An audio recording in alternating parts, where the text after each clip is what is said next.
तो इस मूवी की स्टोरी होती है दो छोटे बच्चों से, जिन दोनों बच्चों की एज 10 से 12 साल होती है। इनके नाम होते हैं वर्धा और देवा, और ये दोनों ही एक दूसरे के बहुत अच्छे दोस्त होते हैं। मूवी की स्टार्टिंग में ये दोनों साथ में खेल रहे होते हैं, बट तभी इनमें से वर्धा को कुछ बच्चे परेशान करते हैं जो कि इनसे काफी बड़े होते हैं। बट ये देखकर देवा अपने दोस्त वर्धा की हेल्प करता है और वो उन सभी को पीटकर अपने दोस्त को बचा लेता है। और यही हमें ये पता लगता है कि वर्धा और देवा दोनों ही सच्चे दोस्त हैं। बट इसके बाद ही अगले सीन के अंदर हमें एक रात का सीन दिखाया जाता है, जिस रात को बारिश हो रही है और यहाँ पर देवा अपने घर को लॉक कर रहा होता है। देवा के घर के आसपास काफी तबाही मची होती है और देवा के घर के अंदर उसकी मदर होती है और वो अपनी मदर को लॉक करके अपनी मदर को प्रोटेक्ट कर रहा होता है। बट तभी हम ये देखते हैं कि वहाँ पर कुछ गुंडे आ जाते हैं जो कि देवा को पकड़ लेते हैं और उसके घर के गेट को तोड़ देते हैं। एंड देन वो उसकी मदर को बाहर निकाल लेते हैं और फिर हम ये देखते हैं कि वो उन दोनों को मारने की कोशिश करते हैं। लेकिन इससे पहले कि वो गुंडे देवा और उसकी मदर को मार पाते, वहाँ पर एक गाड़ी से वर्धा अपने कुछ आदमियों के साथ आता है। और यहीं पर हमें ये भी पता लगता है कि ये जो आदमी है जो कि देवा और उसकी मदर को मारना चाहते हैं, वो असल में वर्धा के फादर के लोग हैं। और इसीलिए यहाँ पर आते ही वर्धा उन सभी से कहता है कि वो लोग उसके दोस्त और उसकी मदर को छोड़ दें। बट वो सारे उससे कहते हैं कि वो लोग सिर्फ कानून पालन कर रहे हैं और कानून उसी के फादर ने बनाया है, सो इसीलिए उन्हें ये करना ही होगा। ये सुनकर वर्धा भी चुप हो जाता है। लेकिन फिर कुछ टाइम बाद ही वर्धा अपने हाथ से एक मोटा सा कड़ा निकालता है और उसे उस गुंडे को दे देता है जो गुंडा देवा और उसकी मदर को मार रहा था। वर्धा उससे कहता है कि मैं एक सरदार हूँ, लेकिन मैं अपनी पावर तुझे दे रहा हूँ और इसीलिए तू इस पावर को इस कड़े के साथ ले ले और मेरे दोस्त और उसकी मदर को छोड़ दे। ये देखकर वो गुंडा ऐसा ही करता है। वो पावर की लालच में वर्धा का कड़ा लेकर पहन लेता है और इसके बदले में वो देवा और उसकी मदर को छोड़ देता है। देवा को ये देखकर काफी खुशी होती है कि उसके दोस्त वर्धा ने उसकी और उसकी मदर की जान बचाई है। बट यहीं पर वर्धा उससे ये कहता है कि उसके और उसके मदर के लिए ये जगह बिल्कुल भी सेफ नहीं है और इसीलिए हो सकता है कि फिर से उन्हें मारने की कोशिश की जाए। एंड दैट्स व्हाई वो ये चाहता है कि वो दोनों यहाँ से निकल जाएं और किसी दूसरी जगह जाकर रहे, एक ऐसी जगह जहाँ उनकी जान को कोई खतरा ना हो। देवा अपने दोस्त वर्धा की बात मान जाता है और वो अपनी मदर को लेकर वहाँ से जाने लगता है। लेकिन जाने से पहले वो अपने दोस्त वर्धा से एक वादा करता है और वो वर्धा से कहता है कि जिंदगी के अंदर अगर वर्धा को कभी भी देवा की जरूरत हो तो वो बस उसे एक बार बुलाएगा तो वो तभी आ जाएगा। और साथ ही देवा अपने दोस्त वर्धा से ये भी कहता है कि वो उसके लिए पूरी दुनिया तक को मार सकता है, इसीलिए वो देवा की इन बातों को कभी ना भूले। और फिर इसके बाद देवा अपनी मदर के साथ वहाँ से चला जाता है और फिर यहीं पर ही वर्धा अपने दोस्त देवा को एक नया नाम देता है और वो उसे नाम देता है सालार। इसके बाद ही सीन शिफ्ट होता है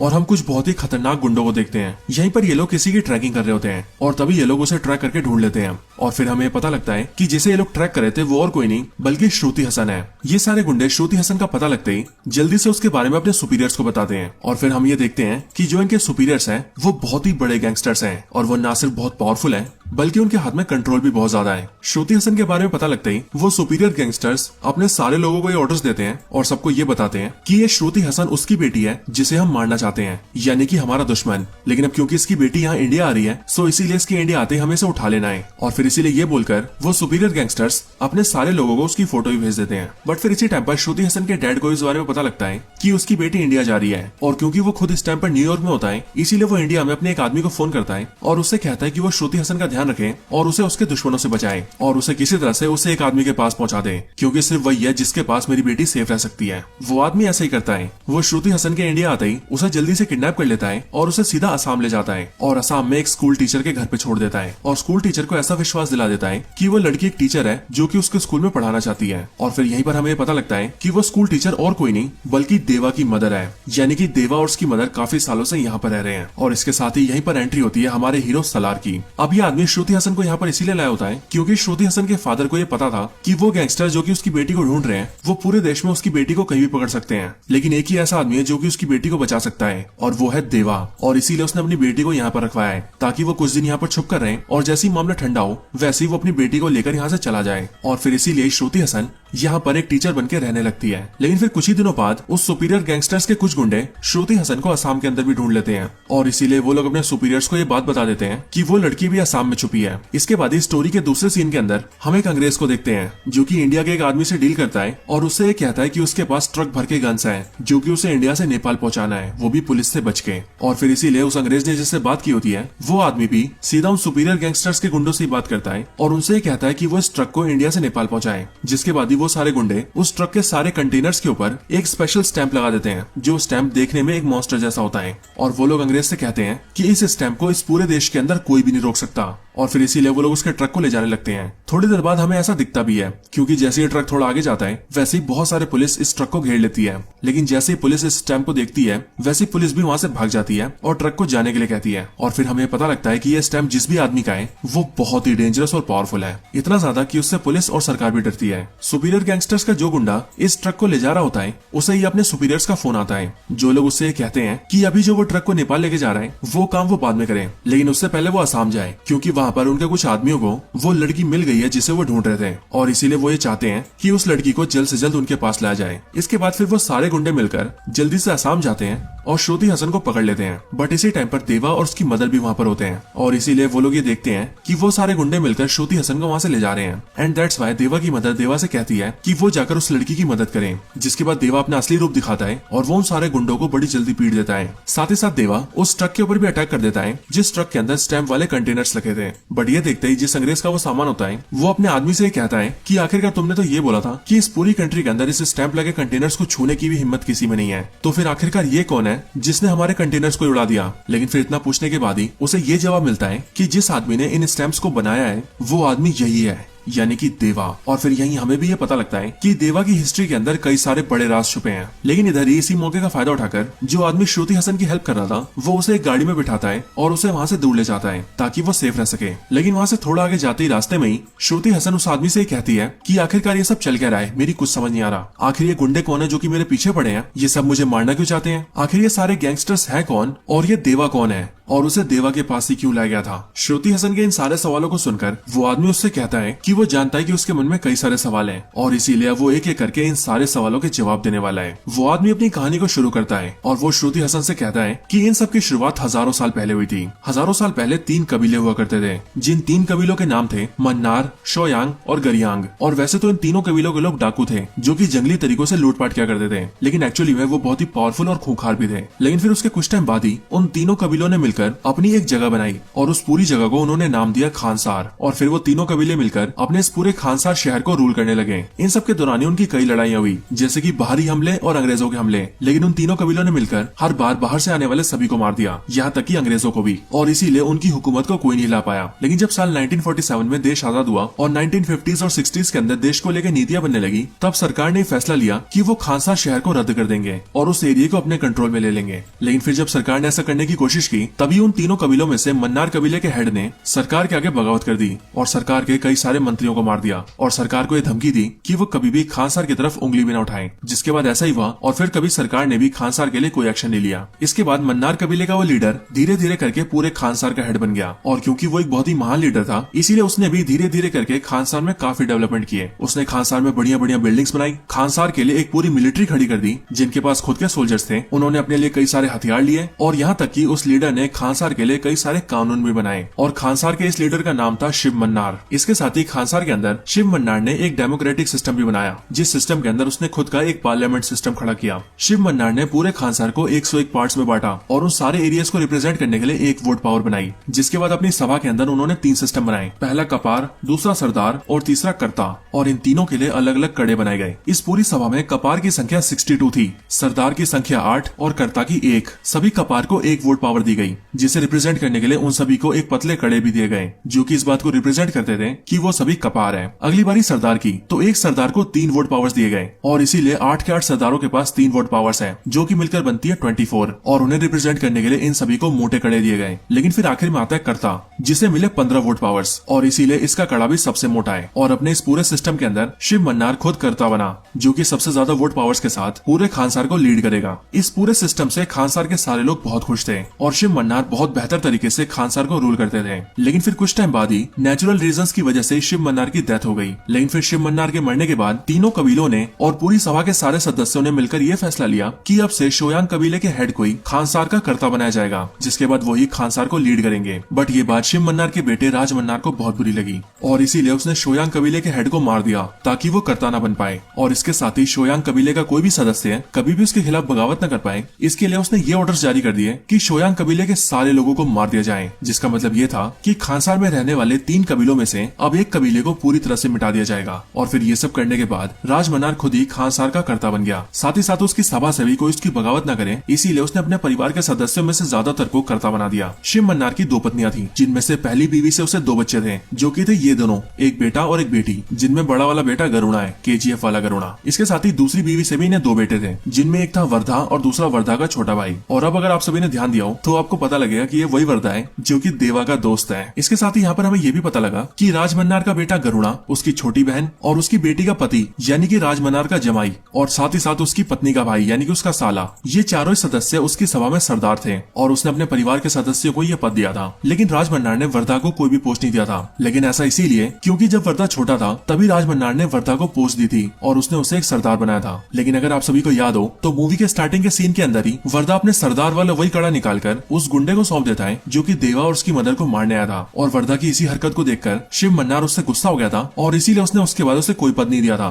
इन सब के साथ ही राजमन्नार ने अपने रूल करने के साथ ही अपने पिता के बनाए कानून में भी बदलाव किए थे और कुछ कानूनों को बदल दिया था। और एक कानून ये भी बना दिया था कि जो भी ताकतवर हो वो कर्ता से बगावत करके और उसे हरा के या मार के खानसार के ऊपर रूल कर सकता है, यानी कि जो पावरफुल होगा उसी की डोमिनेंस चलेगी। इन सारे कानूनों और अपने तरीकों के साथ मिलकर राजमन्नार ने खानसार के ऊपर 25 सालों तक रूल किया और उसके पूरे राज के अंदर कभी भी कोई कमी नहीं आई। लेकिन फिर एक दिन अचानक से राजमन्नार ये डिसाइड करता है कि उसे किसी जरूरी काम से खानसार से बाहर जाना है। बट फिर इसी टाइम पर राजमन्नार का जमाई उसके पास आता है और उससे कहता है कि उसे अपने बेटे वर्धा को ठुकराए हुए काफी टाइम हो चुका है, लेकिन अब शायद उसे वर्धा को बुला लेना चाहिए। इसके बाद ही हमें देखते हैं कि राजमन्नार वर्धा की बात सुनकर इमोशनल हो जाता है और यहीं पर हमें ये भी पता लगता है कि अपने सारे बच्चों में से राजमन्नार सबसे ज्यादा प्यार वर्धा से ही करता है। और इसके साथ ही जब भी वो वर्धा को देखता है तब उसे अपने पिता की याद आती है एंड दैट्स व्हाई राजमन्नार ये मन बना लेता है कि वो अपने बाद अपने बेटे वर्धा को ही कर्ता बनाएगा। इसके बाद ही राजमन्नार अपनी बेटी को टेम्पररी बेसिस के लिए कर्ता बनाता है और उससे कहता है कि जब तक वो वापस नहीं आता तब तक वो उसकी जगह रहकर रूल करेगी। इसके साथ ही वो सभा के अंदर अपने बेटे वर्धा को बुलाता है और 8 सरदारों में से एक सरदार की पोस्ट लेकर वर्धा को एक सरदार बना देता है। और साथ ही वो ये भी अनाउंस करता है कि जब वो वापस आएगा तब वो अपने बेटे वर्धा को कर्ता बना देगा, जिसके बाद उसका बेटा वर्धा ही खानसार पर रूल करेगा। और फिर इन सब के बाद राजमन्नार जरूरी काम से खानसार से बाहर चला जाता है। बट फिर तभी हमें देखते हैं कि राजमन्नार का जमाई अपना असली रंग दिखाता है और राजमन्नार ने जिस आदमी की सरदार पोस्ट लेकर अपने बेटे वर्धा को सरदार बनाया था वो उसी आदमी के पास जाता है और उसे बोलकर भड़काने लगता है कि राजमन्नार ने उसके साथ गलत किया है। अब यहीं पर हमें ये बात भी पता लगती है कि ये आदमी उसी आदमी का बेटा होता है जिस आदमी को वर्धा ने बचपन में अपना कड़ा दिया था और अपने सरदार का ओहदा दिया था। और यहाँ पर राजमन्नार का जमाई उसी बात को बोलकर इस आदमी को भड़का देता है और उससे ये कहता है कि अगर वो चाहे तो अपनी पोस्ट को बचा सकता है और इसके लिए बस उसे वर्धा को खत्म करना होगा। वो आदमी अपनी सरदार की पोस्ट को बचाने के लिए वर्धा को मारने के लिए तैयार हो जाता है, जिसके लिए वो तैयारियां भी करने लगता है। लेकिन तभी दूसरी तरफ हमें ये भी पता लगता है कि राजमन्नार के फैसले से उसका बड़ा बेटा गरुड़ा भी बहुत गुस्सा है। अब वैसे मैं आप सबको बता दूं कि मूवी के अंदर इसका नाम गरुड़ा नहीं है, लेकिन क्योंकि मुझे इसका असली नाम याद नहीं इसीलिए हम इसे गरुड़ा ही बोल रहे हैं। गरुड़ा को इस बात की जलन होती है कि राजमन्नार का सबसे बड़ा बेटा वो है, लेकिन फिर भी राजमन्नार ने उसके होते हुए उसके छोटे भाई वर्धा को कर्ता बनाने का फैसला लिया है और इसीलिए इसके मन में भी वर्धा के लिए घृणा आ जाती है और वो वर्धा को मारने की कोशिश करता है। इसके बाद वर्धा के खिलाफ के सारे लोग एक साथ हो जाते हैं और वो सब साथ मिलकर वर्धा को मारने जाते हैं और वो ये सोचते हैं कि वो सभी वर्धा को मार देंगे जिससे कि वर्धा कभी कर्ता नहीं बन पाएगा और उन्हें भी कभी दिक्कत नहीं होगी। लेकिन फिर तभी ये बात राजमन्नार की बेटी को पता लग जाती है, वही बेटी जो कि टेम्पररी बेसिस पर यहाँ की कर्ता थी, और वो ये जान जाती है कि वर्धा को मारने की कोशिश की जा रही है। अब वैसे तो वो भी वर्धा से नफरत ही करती थी, लेकिन वो ये सोचती है कि उसके फादर ने उसे जिम्मेदारी दी है और इसीलिए अगर उसके राज में कुछ गलत हुआ तो वो अपने फादर का भरोसा खो देगी एंड दैट्स व्हाई वो ये फैसला लेती है कि वो ये सब रोक करेगी। इधर हम ये देखते हैं कि वर्धा के सारे दुश्मन मिलकर वर्धा को मारने के लिए आ जाते हैं और वो वर्धा को मारने के लिए उसे घर से भी निकाल लेते हैं। लेकिन जैसे ही वो लोग उसे मारने वाले होते हैं वैसे ही खानसार शहर के अंदर बहुत बड़ी बड़ी घंटियों की आवाज आने लगती है और हमें पता लगता है कि ये एक सीज फायर है जिस सीज फायर को खानसार का कर्ता डिक्लेयर कर सकता है और यहाँ पर इस सीज फायर को राजमन्नार की बेटी ने डिक्लेयर किया है। इसके बाद ही मीटिंग होती है जिस मीटिंग के अंदर सबको बुलाया जाता है, जहाँ पर राजमन्नार की बेटी वर्धा के सारे दुश्मनों से पूछती है कि आखिर वो लोग ये सब क्यों कर रहे हैं। लेकिन इस बात के जवाब में वो लोग ये कहते हैं कि वो लोग जो भी कर रहे हैं वो खानसार के कानूनों के अंदर है और राजमन्नार ने ये कानून बनाया है कि जो भी पावरफुल है वो खानसार के अंदर अपनी डोमिनेंस बना के कर्ता बन सकता है और वो लोग भी वही करने की कोशिश कर रहे हैं। सो इसीलिए उसमें गलत क्या है। बट राजमन्नार की बेटी ये जानती थी कि जो भी होने वाला है उससे उसका फादर कभी खुश नहीं होगा एंड दैट्स व्हाई वो अपने सीज फायर को नहीं हटाती। बट इसी के लिए वर्धा के सारे दुश्मन इस बात का प्रस्ताव रखते हैं कि खानसार के अंदर भी वोटिंग सिस्टम है और इसीलिए सीज फायर होगा या नहीं ये वोटिंग से डिसाइड होगा। सो फिर इसीलिए ये बात तय होती है कि आज से ठीक 9 दिन बाद सभा के अंदर वोटिंग की जाएगी, जिसमें अगर ज्यादा वोट इस बात को लेकर आएंगे कि सीज फायर को लागू होने देना चाहिए तो फिर सीज फायर लगा रहेगा, जिसके बाद कोई भी एक दूसरे से झगड़ा नहीं कर सकता। लेकिन अगर ज्यादा वोट इस पक्ष में आएंगे कि सीज फायर को हटा देना चाहिए तो सीज फायर को हटा दिया जाएगा, जिसके बाद कोई भी किसी से भी लड़ सकता है और उसे मार भी सकता है। जब ये बात बिल्कुल तय हो जाती है कि ठीक 9 दिन बाद सीज फायर को लेकर वोटिंग होगी, तभी वर्धा के सारे दुश्मन यानी कि गरुड़ा और बाकी सारे लोग सभा के दूसरे मेंबर्स को अपनी तरफ करने की कोशिश करते हैं, प्यार से या फिर धमकाकर, जैसे मर्जी। लेकिन उन सबका मोटिव यही होता है कि वो किसी भी तरह से ज्यादा वोट्स को अपनी तरफ कर लें, ताकि वोट वाले दिन इस बात को लेकर ज्यादा वोट आए कि सीज फायर को हटा देना चाहिए, जिससे कि सीज फायर हट जाए और वो लोग वर्धा को मार सकें। और जब ये लोग ये मेक श्योर कर लेते हैं कि वो लोग वोटिंग्स के अंदर सीज फायर को हटवाई देंगे, तभी ये सब मिलकर अपनी खुद की मिलिट्रीज बनाने लगते हैं। क्योंकि एज ऑफ कोर्स खानसार की जो मिलिट्री है वो खानसार के कर्ता के हाथ में है, यानी कि अभी के टाइम पर राजमन्नार की बेटी के हाथ में और राजमन्नार के आने के बाद राजमन्नार के हाथ में। सो इसीलिए ये लोग खुद के गन्स खरीदते हैं, मिसाइल्स, बॉम्ब्स और एक्सप्लोसिव खरीदते हैं और बहुत सारे देशों के रेबल सोल्जर्स को उठाकर ले आते हैं और उनसे अपनी खुद की आर्मी बनाते हैं, ताकि 9 दिन बाद जब ये लोग वर्धा को मारे तब जब उन्हें कोई रोकने आए तो वो उसे भी खत्म कर दें। ये सारी चीजें वर्धा का छोटा भाई और उनके साथी भी देखते हैं और वो लोग भी ये डिसाइड करते हैं कि अगर उन सबको बचना है और इस लड़ाई को जीत कर जिंदा रहना है तो उन्हें भी खुद के लोग चाहिए होंगे और उन्हें भी खुद की आर्मी तैयार करनी होगी।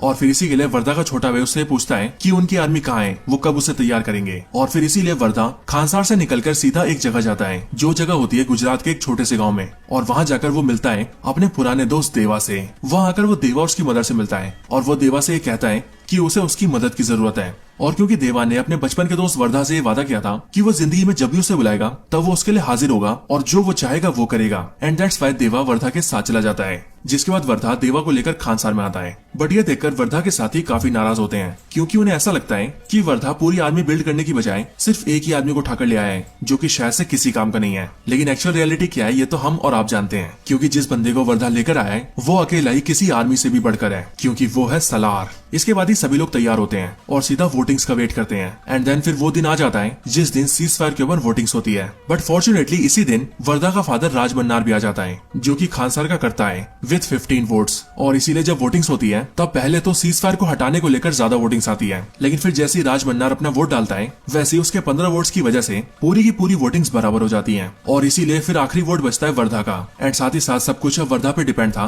कि क्या वो सीज फायर लागू रखना चाहता है या फिर सीज फायर को हटाना चाहता है। वर्धा का फादर राजमन्नार ऐसा सोचता है कि वर्धा सीज फायर लागू रखेगा और उसी के लिए वोट करेगा, ताकि सीज फायर लागू रहने से कोई भी लड़ाई झगड़ा नहीं करेगा और फिर मेरा बेटा वर्धा मेरी जगह लेकर खानसार को नॉर्मली रूल करेगा। लेकिन वर्धा कुछ अलग करता है, क्योंकि वर्धा सीज फायर को हटाने के लिए वोट करता है। और फिर क्योंकि सीज फायर को हटाने के लिए ज्यादा वोट्स आते हैं, इसीलिए खानसार के अंदर सीज फायर हटा दिया जाता है। बट ये देखकर वर्धा का फादर राजमन्नार भी काफी शॉक होता है और वो ये सोचता है कि आखिरकार वर्धा ने ऐसा क्यों किया। लेकिन फिर यहीं पर स्टोरी में हम ये देखते हैं कि वर्धा और देवा पहले ये डिसाइड कर चुके हैं कि अब वर्धा और किसी से नहीं डरेगा और अब वो सीज फायर को हटाकर अपने सारे दुश्मनों से लड़ेगा और देवा के साथ मिलकर उन सबका खात्मा कर देगा। इसके बाद ही प्रेजेंट टाइम के अंदर गरुड़ा और जो भी लोग वर्धा के खिलाफ थे वो सब के सब अपनी टीम और आर्मी को लेकर तैयार हो जाते हैं और जंग की शुरुआत करने लगते हैं। लेकिन इधर अब वर्धा भी देवा के साथ तैयार था। इधर ही वर्धा के ऊपर कई सारे हमले भी होते हैं और उन्हीं हमलों के अंदर वर्धा और देवा मिलकर उन सभी को मारते हैं और खुद की जान बचाते हैं। लेकिन हमें दिख जाता है कि ये तो इनकी लड़ाई की सिर्फ शुरुआत ही है। लेकिन इधर दूसरी तरफ हम ये देखते हैं कि राजमन्नार अपनी बेटी के साथ होता है, बट तभी उसी टाइम पर एक आदमी राजमन्नार पर अटैक कर देता है, जिस अटैक से राजमन्नार बच जाता है और उसे पकड़कर घायल कर देता है। और जब उससे वो पूछता है कि आखिर वो कौन है और उसने उसके ऊपर क्यों अटैक किया, तब वो आदमी राजमन्नार के सामने एक बहुत बड़ा खुलासा करता है। वो राजमन्नार से कहता है कि वो शोयांग कबीले से है, यानी कि वही कबीला